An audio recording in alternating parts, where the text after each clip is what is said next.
Welcome to Integrative Life Coach Training for Health and Wellness Practitioners, the only podcast that can help you help more people, create a greater impact, and make more money in the health and wellness industry. Join Clarity and Confidence Coach Kim Guillory as she teaches you how to integrate your passion to serve with your skills and experience to create a business you love. Let's get started. Hey there, and welcome back. I am always excited to record a new podcast, but today I'm super excited because we get to give our first giveaway. So I am giving 3 $100 spa gift certificates away to our listeners. And the way we're picking this is, first of all, subscribe to the podcast and then give us a preferably 5-star rating and review. And what I will do is every few weeks, I will pick one randomly. We'll read the review, share it, and you pick the spa of your choice or a massage therapist of your choice, and we will call and purchase the gift certificate for you to go and use. So you don't have to be local. This is for any area. Wherever you live, this is available for you. And the reason we're asking you to do this is because we're not doing like marketing and advertising to get it out. And so it's being spread by word of mouth and also by higher ratings and reviews that allows more people to find us, especially more people who think like you and want to listen to this type of show or this information. And by you giving feedback, it allows the show to be seen by more people. So we really, really appreciate that. So for today, the very first winner is, now bear with me because it's not necessarily their name. So whoever this is going to have to reach out to me. It's Vieux Carrie. So I'm not sure if that's last name first or what that looks like. And the review is, it amazes me how Kim is about taking everyday life experiences and weaving it into ways that expand our vision to see things in new and different ways that will allow our business and us as individuals to keep on expanding. Thank you so much, Carrie, for sharing. And it is my honor to share experiences and just things that I come to realize in my own path, in my own experience, and how I'm able to articulate that and share in a way that is practical, simple, usable, not only for us as individuals, exactly as you said, but also so for our business of helping other people, helping expansion for humanity in general, right? Because that is what our soul is here to do, to evolve and to expand and to experience freedom and joy and all of the perils of life, the contrast of all of the emotions that are available to us. You know, I recall back in the day, like being in my own darkest times, or what I used to call as the dark night of the soul. And then I was like, you know, I've come to the realization that it's a dark night of the mind. Not a dark night of the soul. The soul is light. The soul doesn't have that. It's the mind. It's our thoughts. Actually, we have circumstances that are very neutral, but then we have a thought about how things should be or shouldn't be. And so the thought that we come up with or our opinion of the circumstance is actually what creates the feeling. And that is the dark night of the mind, like where we sometimes call it like this deep despair or depression, or I used to think of it like being in a pressure cooker. Like it was just so intense and so dark and I couldn't break away from it. And I was really trying to figure out like communication and how to make relationships work and how to be successful, and not just successful as in I show up, I go to work, I make money and clients come and that makes me successful, but truly successful in the way to receive abundance without shame. So what I found myself in is I was having such a hard time finding a sense of belonging that being successful was also painful because it eliminated me from a certain crowd or the way I was taught or I believed. And then being successful, so it was never quite good enough. So having too much was scary and felt like I didn't belong or like I needed to be afraid or I was going to lose people or I was going to like not fit in. But then not having enough and not measuring up also had the same thing. So it was like this, darn, I'm like, darn if I do, darn if I don't. Which one is more painful is what it eventually came down to. And that's something else I realized is we make the change when we're actually at the crossroads of the pain of staying stuck exceeds the fear of moving forward. It exceeds the fear of moving out of familiarity and comfort. And that's what we're going to talk about today is I want to talk about like everything in your mind matters. And I'm going to break down this concept about how our thoughts create our results. So this episode is dedicated to thought work, which is a big part of the core of the coaching that I do to help business owners as well as individuals. It's something I do every single day, every single conversation I have with myself, with other people, how my thoughts just naturally work now and how I watch the process evolve into the results that I get. And so what happens is we have these, so I've talked before about, I'll use the word samskaras. So this is like from yoga, but what a samskara is it's an emotional scarring on the cellular level. So something happens at some point in our life that creates a scar, just like if you got scratched and you felt a scar on your skin, right? And then it heals, the body heals, but it leaves this, well, I say there's a cut, but then it leaves a scar, right? And so this kind of happens in our energetic body. So say you were 4 years old and something traumatic happens, and it doesn't mean like big traumatic. It could be traumatic like I dropped my ice cream, but it's what is traumatic to the 4-year-old, right? And the perception of that person at that time. So it could be anything. It could be someone busting the basketball, or it could be someone like taking your training wheels off and making you ride when you were afraid and you fall down and bust up your knee, or, whatever. And not knowing how to process the emotion that you're feeling at that time. And so we weren't taught as kids, this goes for all our generations. It just wasn't a thing. We started off in this survival phase, and it just wasn't a big deal that feeling was anything of importance. It was basically like, yes, let's clean it up, get moving, pour your boots back on and let's get going. And let's just forget that ever happened. Well, now we know better. Now we know that these scars per se, or these memories etched into our bodies actually still have meaning. And we go through life and they get re-triggered. And so the next thing can happen when you're 14 and it kind of, you go into this feeling of panic or fear. And it's actually the root of it comes from the original, but then it happens later, and then it happens later, and then it happens later.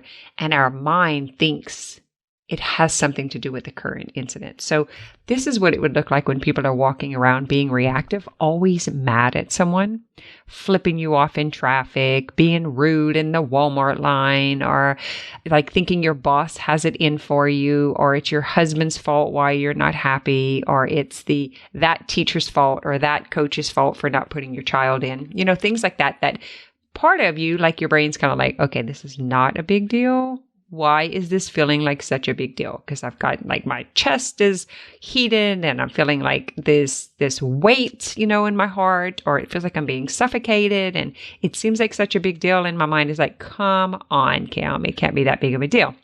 So if you've experienced anything like that, this is what I'm referring to when I say a samskara. It's like just something like no big deal. My mother-in-law said something, but oh my God, usually I can handle it, but today it just pissed me off.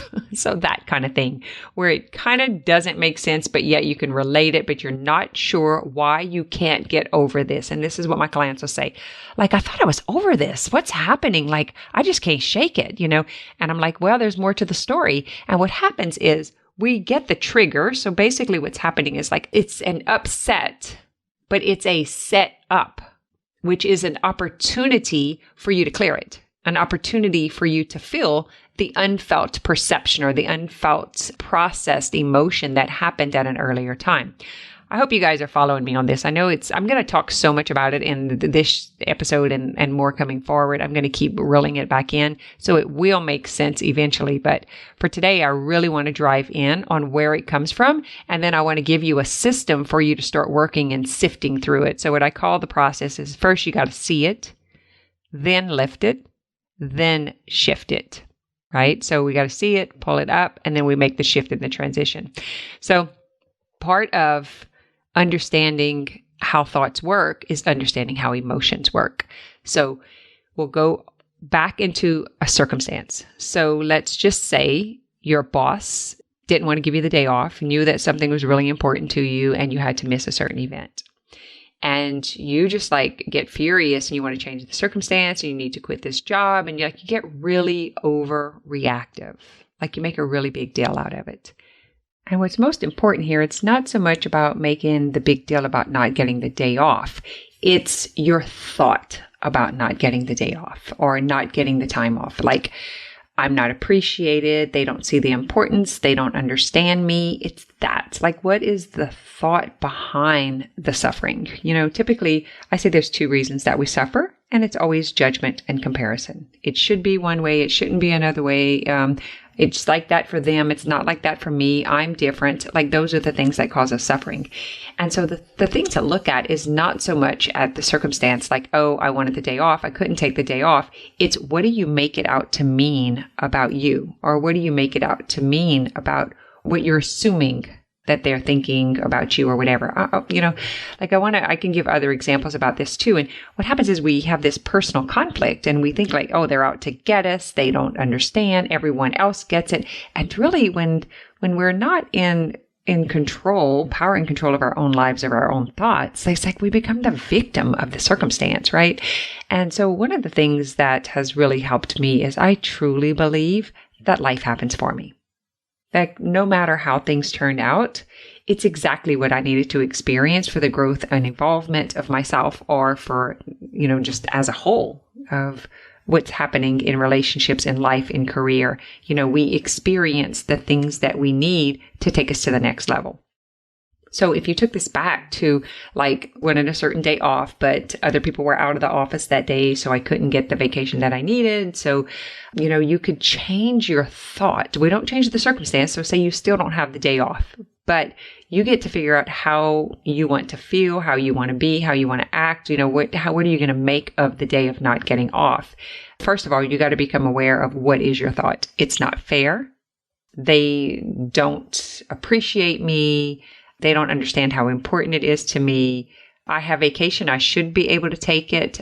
Just really write down so you can pick any circumstance. It doesn't have to be, I couldn't get off of work that day, or my boss said I couldn't take off work. It could be my mother-in-law won't keep the kids, or my husband doesn't want to go on this vacation that I want to go on, or my girlfriends don't want to go out to eat on Thursday night when it's the only night that I have off, right? It could be anything like that. But what's most important is what is your thoughts about that? What do you think, or what do you make it out to mean when they can't go on Thursday night and that's the only night you can go? What do you make it out to mean when your husband doesn't want to go where you want to go? Is it well, of course not, never works out for me. No one ever does what I want to do. Well, of course they ask and they don't care. They don't care what I think. Really listen to that because it's really sneaky. You don't even realize that those thoughts are lurking, that is victim mentality, right? It's the underlying thought is it never works out for me. It always turns out this way. No one ever appreciates me. And be very careful because what we think, we create more of.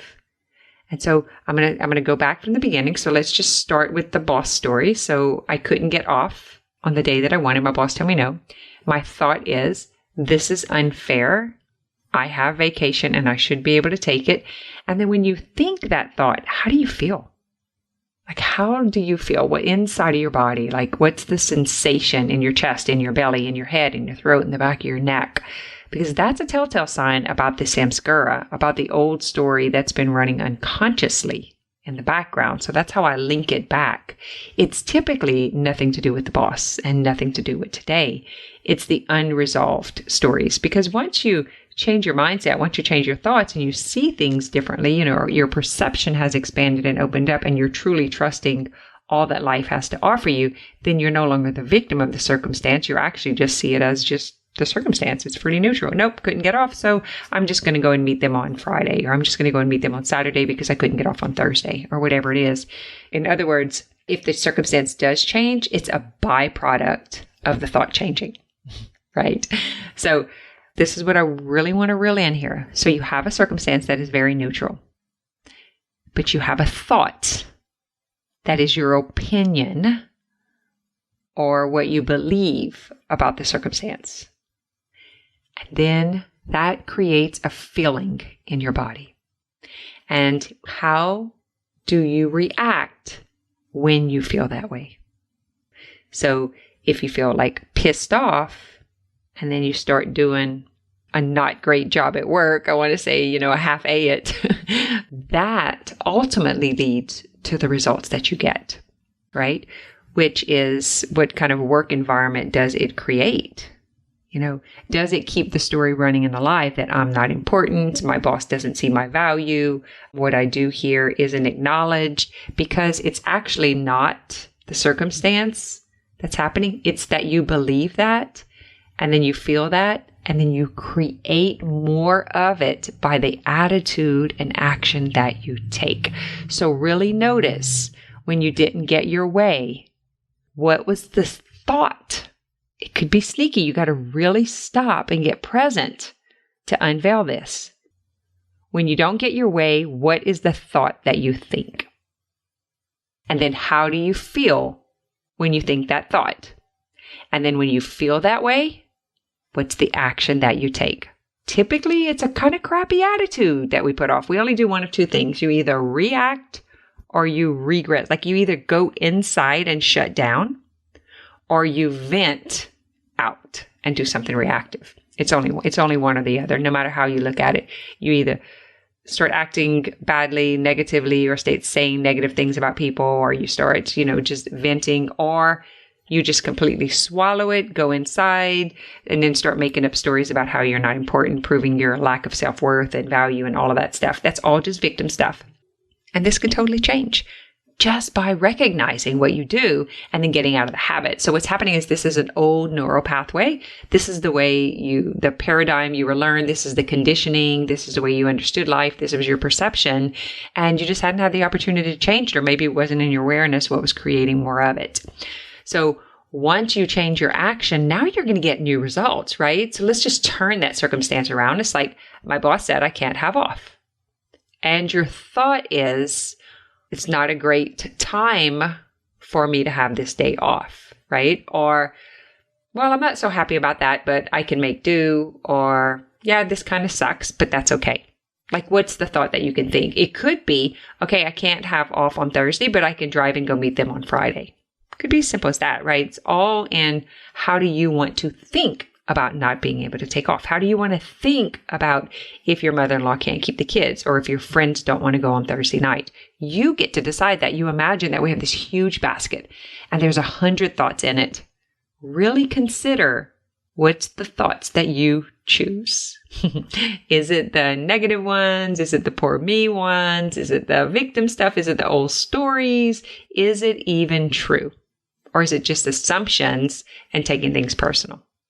Okay, so let's just take the circumstance and say, well, I'll just drive and go meet you guys on Friday. Imagine the boss said no. So your thought is, I can't have off on Thursday, so I'll just go on Friday. And now you feel like neutral, like, okay, maybe you feel inconvenienced, but, maybe it feels acceptable. Maybe it feels cool. Maybe it feels doable. How do you feel? It's going to be personal for each person. And then when you feel that way, like it could be hopeful, like I still get to go. What's the action that you take? It's like I get back to work and I go on about my day and I don't have an attitude and I love my boss and I appreciate my job and everything's great. I'm still going to get my paycheck on Tuesday, whatever it is. It's like that's the action that you take is seriously going to be the result that you get, which is you get to create the work environment that you want. That is a reflection of your thoughts, of your feelings, of your actions. Another way that I can prove this is just imagine you decide, like, I'm going to go do this workout program at 5:30 in the morning. That's the circumstance. Wake up tomorrow, 5:30, hit class. And then your thought is, the alarm goes off, and your thought is, oh my God, if I could just sleep one more hour. You feel, think about it, kind of resistant, right? And then what's the action you take? Turn off the alarm, go back to sleep. What's the result you get? You get to continue not feeling like doing it. We just kind of do this rinse and repeat.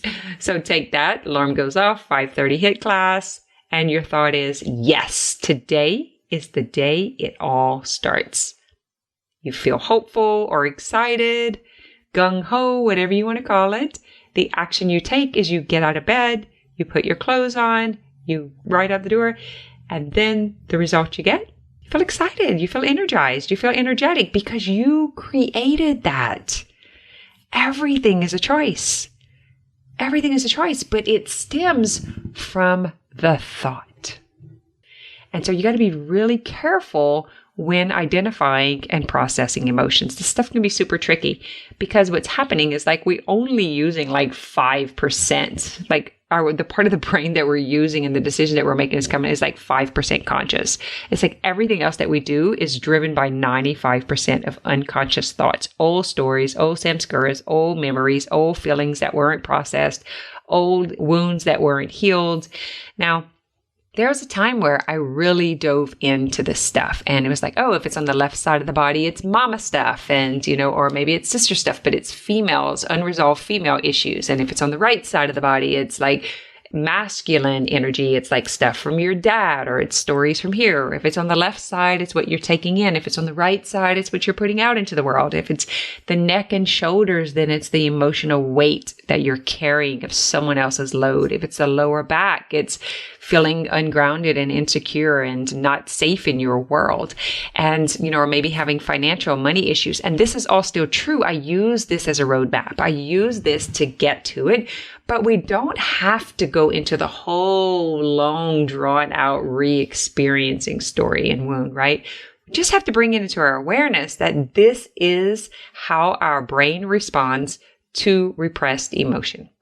So it can create drama.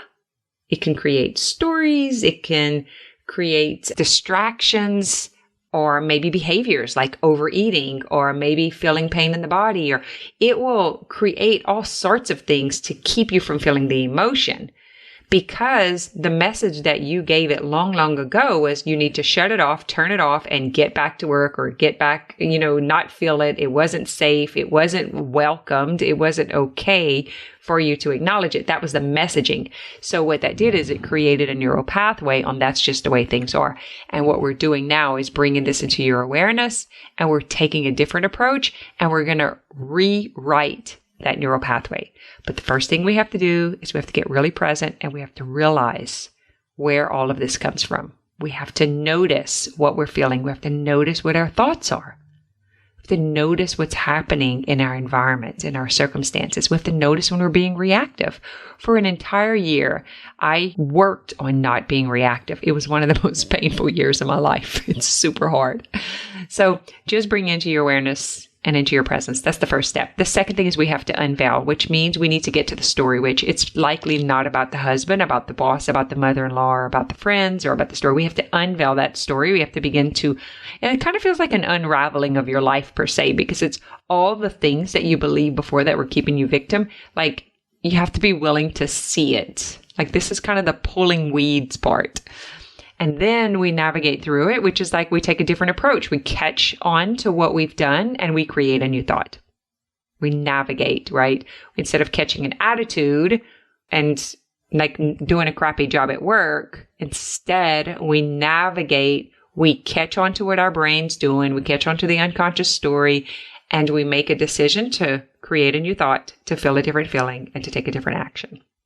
And then from there, we can begin to create our new future moving forward and create the new neural pathways. So some of these trenches are dug really, really deep, especially, if you've had a lot of trauma in your life, a lot of experiences, a lot of changes and losses. And if you're older, that's just typically the way it is. So we're going to keep talking about this. That's enough for today. I wanted to give you a little bit of information on how you can change things. Just begin to start finding some presence and awareness in what your thoughts are. When you feel something in your body and it doesn't feel great, like ask yourself, why am I feeling that way? What's creating this stress? What's creating this anxiety? What's my thoughts? And then run through here. So I'll repeat it one more time. A circumstance is neutral. It's just a thing that happens. People die. We get in wrecks, people scratch our cars, things just happen. It's very, very neutral. It's just a fact of life. But then we have a thought about it. Oh, it shouldn't have happened, or it should have happened to so-and-so, or it should have happened last year, or it shouldn't ever happen to me, whatever the thought is. And then when you think that thought, what's the feeling? How do you feel? And then what do you do when you feel that way? And then when you do that, what's the result that you get? And just start playing with that. And guys, I invite you. We have Thursday night coach calls. Reach out. We have the Integrative Life Facebook group that you can join, and I let you know whenever we have these coach calls. And we actually give you an experience of these processes and stuff, so you can reach out to that.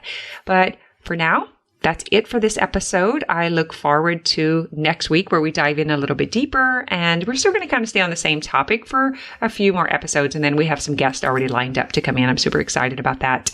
So I hope you enjoyed the show. Don't forget about the contest we have going. So give us a rating, review, follow along, subscribe to the podcast, share with your friends.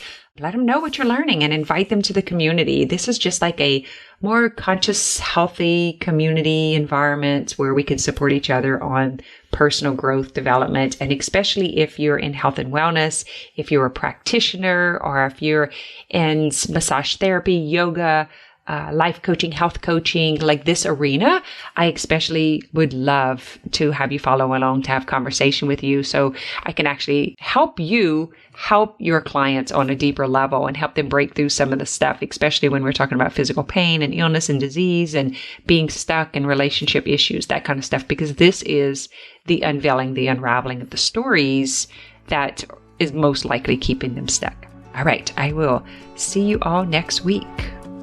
Thanks for listening to this episode of Integrative Life Coach Training for Health and Wellness Practitioners. If you're feeling stuck on your journey to mind-body integration, head over to kimguillory.com to download your Stability First meditation today.